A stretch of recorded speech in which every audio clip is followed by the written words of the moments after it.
feel like I should go buy a bunch of lottery tickets. What began as just another trail run for an Arkansas native ended with the fight for his life.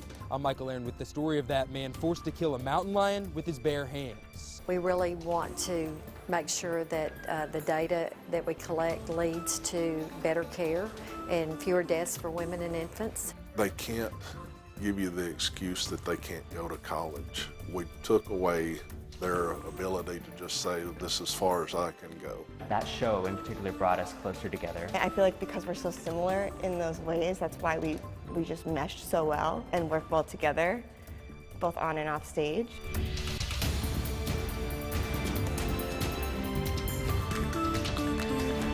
We begin tonight with an incredible story of survival. For the first time, we're hearing from an Arkansas native attacked by a mountain lion outside Denver last week. THV11's Michael Aaron shows us how that man escaped with a little more than cuts and bruises. Guys, just a crazy story here. Travis Kaufman is originally from Mountain Home. That's in Baxter County. A soccer player in high school, we're told. He's now a cyclist, skier, and trail runner. And during a run last week, he came face to face with a young mountain lion, killing it with his bare hands. My name is Travis Kaufman. I am originally from Mountain Home, Arkansas. An Arkansan with a legendary story, one he shared for the first time publicly on Thursday. Just a show of hands, who all is disappointed that I'm not, in fact, Chuck Norris? An avid outdoorsman, Kaufman moved to Fort Collins, Colorado 5 years ago. As he ran on a nature trail there last week, the 31-year-old was confronted by one of his biggest fears. I ended up hearing some pine needles rustle, like a stick break. And I turned around and just was pretty bummed out to see a mountain lion chasing after me. Experts say that Kaufman did everything right in this situation. For starters, he was running without his earbuds, allowing him to hear the mountain lion as it approached. And when they did encounter each other, they say he held his hands up in the air, made a loud noise, and stood his ground. Even so, the 40-pound cat lunged at him as it latched onto his wrist, clawing at his face and neck. Kaufman says the fight for his life began. As I tried to throw it off me, we both left the trail because it just re-gripped onto my wrist. He tried stabbing it with sticks and hitting it with rocks. When that didn't work, And I was able to kind of shift my weight and get a foot on its neck. And at that point, I stepped on its neck with my right foot. Another couple minutes later, it finally stopped moving. Kaufman then ran several miles back to safety, where strangers helped him get to the hospital. I feel really fortunate that the situation turned out the way that it did. And I really feel like I made all the right decisions. The fight left him with cuts, bruises, and 28 stitches. At 5'10", 155 pounds, Kaufman calls this story bigger than he is. I think it's just one of those really weird, sensational stories. It's super rare. I feel like I should go buy a bunch of lottery tickets. Absolutely, and so glad he's okay. Kaufman is the 22nd person attacked by a mountain lion in Colorado since 1990. So such an encounter is rather unlikely there, and even less likely here in Arkansas. Game and fish officials tell me they hear of people seeing the cats, but don't believe they're reproducing populations in the natural state.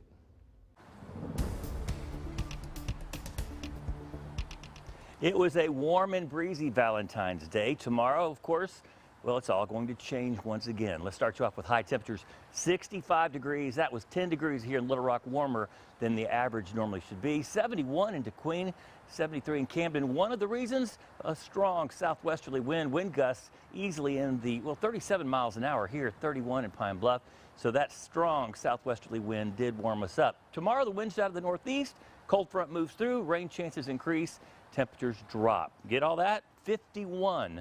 Your high temperature tomorrow with colder air for the weekend. That forecast in just a minute. Congress passed a bill tonight to fund the government and avoid a shutdown deadline tomorrow night. The White House says President Trump will sign it into law tomorrow and then declare a national emergency at the southern U.S. border. Declaring a national emergency would give the president the authority to seize property and redirect funding without congressional approval. This Valentine's Day is a day of service and love at Marjorie Stoneman Douglas High School as the Parkland, Florida community marks 1 year since a massacre that left 14 students and 3 staff members dead. People spent the day visiting graves, packing meals, and helping with other service projects as they remember the lives lost. The school has beefed up security, adding 100 new cameras, doubling its security staff, but students and families demand more. Congress hasn't passed any new federal gun control laws, but has passed legislation allowing states and federal agencies to better share mental health and criminal records. It's an issue THV11 has investigated, the alarming maternal mortality rate across the country and here in Arkansas. Today, a group of lawmakers set aside party lines, joining forces to fix this issue. Arkansas ranks among the highest in the nation for maternal mortality, and doctors have joined lawmakers to find out why and find a solution. Legislators introduced House Bill 1440 today to establish a maternal mortality review committee. It would be responsible for collecting data linked to maternal death and used to develop strategies to prevent them. Through these efforts, we'll have a better understanding of not only what our numbers are, but actually what we can do and what recommendations we can make to improve our health status. Now, the bill went to the House Committee for approval, then on to the full House. You can read the bill and revisit our THV11 Mothers Matter series right now on THV11.com. 12 years ago, students in El Dorado were presented with a promise that if they graduate high school, their college would be paid for. Well, now more students are going to college and staying in college than ever before. THV11's Erica Ferrando went to El Dorado to find out where are we now. You need to write the speech. Every student who comes through these doors, It's just you and your message. You're writing the speech. What are some knows they have an opportunity after high school who either consciously or unconsciously gives feedback. Okay, good. to pursue a higher education for free. They can't give you the excuse that they can't go to college. Since 2007, every El Dorado high school graduate has been offered the El Dorado Promise. Our world changed. My job changed. Visual arts teacher Patrick Johnston remembers the day in January 2007. A few students delivered the news to the rest of their class. One of my students came back in and said, we get to go to college free. And one of the kids knew what groups they had called, and he said, well, y'all enjoy it. He wasn't thinking he was college material. And she goes, no, it's for everybody. And she explained it. And there were many tears shed that day in my classroom. It was awesome. If you could send someone to college, what more powerful message to them and what greater gift to them? Claiborne Deming is chairman of the Murphy Oil Corporation Board. We're a really big company in a relatively small town, and that combination doesn't happen very much. The idea came after someone gave him a newspaper article about a Promise program in Kalamazoo, Michigan. They sent everyone to college, and it was an anonymous donor. Something he thought could benefit students and the community here, too. About a month later or something, I pulled it out of my drawer. I started looking at it. I thought, it was a great time for the company. We were making a lot of money. Oil was over $100 a barrel. The biggest discovery in the history of the company just come on stream. And so we were flush with cash. That's when the El Dorado Promise was born. They came up with a number of $50 million, and so went to the board. The board approved it in 5 minutes. For every El Dorado High School graduate since 2007, Murphy Oil has covered tuition and fees up to the equivalent of the maximum level of resident tuition at an Arkansas public university. But the scholarship can be used at any college out of state, too. Students must attend El Dorado all 4 years of high school, then maintain a 2.0 GPA in college to keep the promise up to 5 years. It was like a no-brainer. I was going to go to college just because why wouldn't you? It's been fun to see like my friends come. Allowing young college graduates like Leslie Rogers to start their career debt-free. Not many people can say like I had my tuition taken care of. She credits the El Dorado Promise for allowing her at only 23 years old to open her own boutique. I didn't have a student loan to take care of. I didn't have to worry about making a payment each month.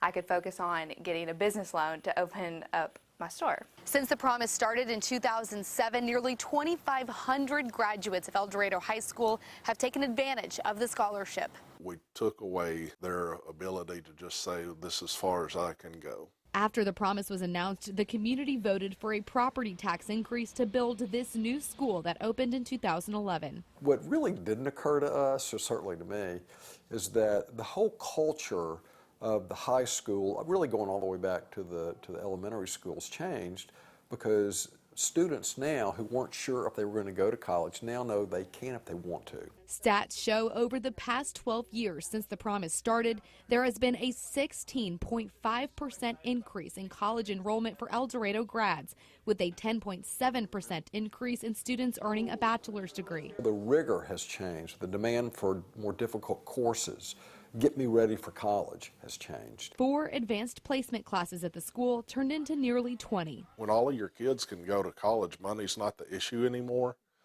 You know, it's just a matter of getting them ready to be there.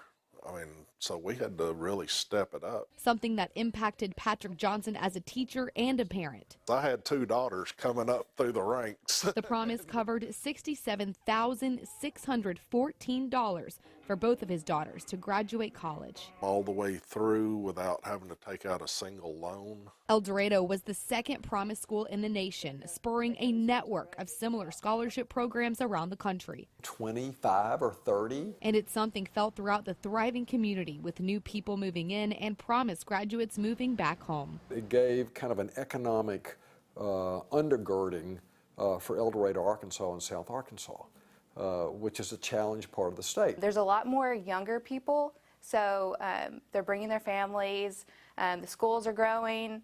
Downtown is growing. There's a lot more businesses. And it's a permanent promise, a priceless opportunity for these and all future kids in El Dorado to pursue their dreams. It's going to go as long as we're around. In El Dorado, Erica Ferrando, THV11 News. Wow, so amazing. You know, since the promise, South Arkansas Community College has started offering degrees in welding and fields you typically could only get at a vocational school. So students interested in those fields can still take advantage of the promise. The Diamond Hogs are on deck to start a new season with a lot of promise. It's going to start tomorrow and fans are gearing up. And that includes our chief meteorologist. We'll tag along for a special shopping trip with Ed and Hayden up next.